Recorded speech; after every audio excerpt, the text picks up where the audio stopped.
22 immigranti regolari residenti fiċ-ċentru ta' Ħalsafi tresqu b'urġenza l-qorti, akkużati li kkawżaw l-irvellijiet matul il-jum ta' tlieta. 6 mill-immigranti huma mill-Mali, 2 oħra mill-Gambja, 1 mill-Eritrea, 3 mill-Etjopja, 2 Niġerjani, Eġizzjan, 2 mill-Kosta tal-Lavorju, 1 mit-Togo u ieħor minn Sierra Leone.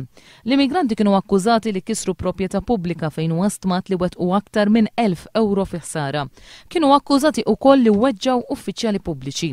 Jirriżulta li l-immigranti regolari għajmu l-irvellijiet wara li kienu informati li t-talba tagħhom għal protezzjoni umanitarja kienet miċħuda. It-22 immigrant wieġbu mhux ħatja imma baqgħu miżmuma fil-ħabs ta' Kordin.